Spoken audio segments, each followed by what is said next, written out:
اہل بیت جس کے دل میں ہے صرف وہی مومن ہے. اور اگر کوئی شخص اہل بیت سے منہ اتار کر کے یا اہل بیت کی محبت سے جی چرا کر کے اگر وہ محبت رسول کا دعویٰ کرے یا ایمان کا دعویٰ کرے، وہ منافق تو ہو سکتا ہے، وہ مومن نہیں ہو سکتا. اللہ کے رسول صلی اللہ علیہ وآلہ وسلم نے ارشاد فرمایا کہ لوگوں، اس وقت تک کہ تم مومن نہیں ہو سکتے جب تک کہ محمد الرسول اللہ کی محبت تمہارے دلوں کے اندر پیدا نہ ہو جائے. اور اس دل میں محمد الرسول اللہ کی محبت کبھی جگہ نہیں لے سکتی جب تک کہ اس دل میں اہل بیت کی سچی محبت نہ ہو. محبت اہل بیت لازم ہے ایمان کے لیے. جس دل میں محبت اہل بیت ہے اسی اندر محبت رسول ہے.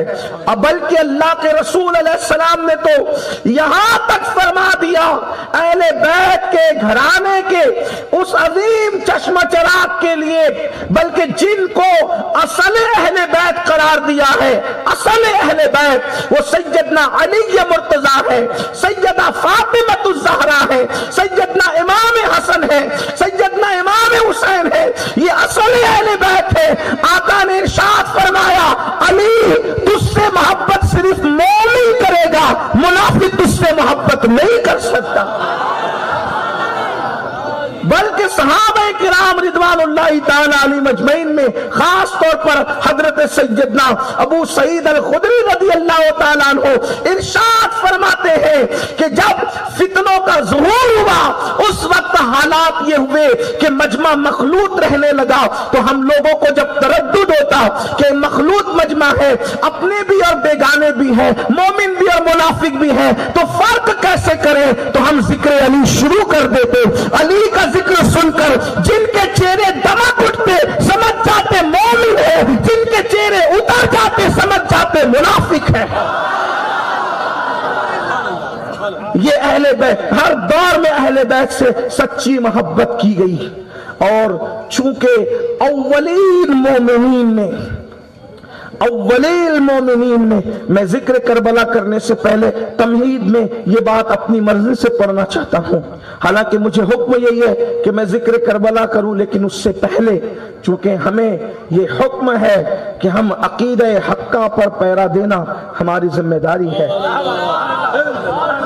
ہمیں حالات دیکھ کر بات نہیں کرنا، مجمع دیکھ کر بات نہیں کرنا، کمیٹیاں دیکھ کر بات نہیں کرنا، لوگوں کا ذوق اور شوق دیکھ کے بات نہیں کرنا، بلکہ ہمیں حکم ہے کہ اپنی ذمہ داری کو سامنے رکھتے ہوئے خدا کی بارگاہ میں منہ دکھانے کا تصور کرتے ہوئے گفتگو ہمیں کرنا ہے.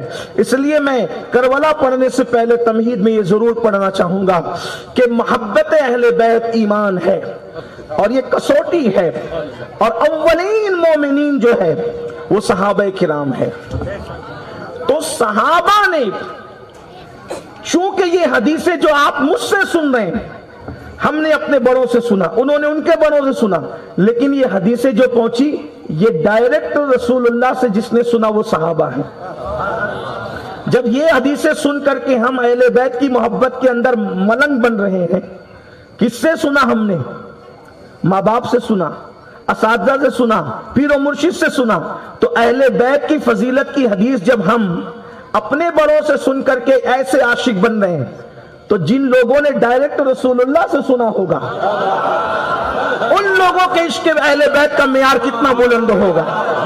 اس سے پتا چلا کہ یاد رکھنا کسی کی زبان میں اتنی تاثیر نہیں ہے جو تاثیر مصطفیٰ جان رحمت ہے. میرے امام کہتے ہیں میں نثار تیرے کلام پر ملی یوں تو کس کو زبان نہیں. وہ سخن ہے جس میں سخن نہ ہو، وہ بیان ہے جس کا بیان نہیں. وہ سارت کے بڑے بڑے تیرے آگے یوں ہے دبے نچے، کوئی جانے منہ میں زبان ہی نہیں بلکہ جسم میں جان ہوں.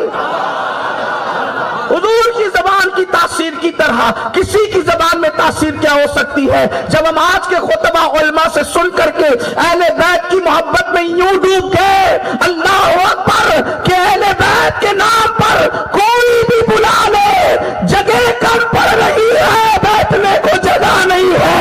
یہ محبت اہل بیت کی کرشمہ سازی ہے. جب 1450 سال کے بعد کا یہ عالم ہے تو محمد رسول اللہ سے جنہوں نے سنا ہوگا ان کے عشق اہل بیت کا عالم کیا ہوگا.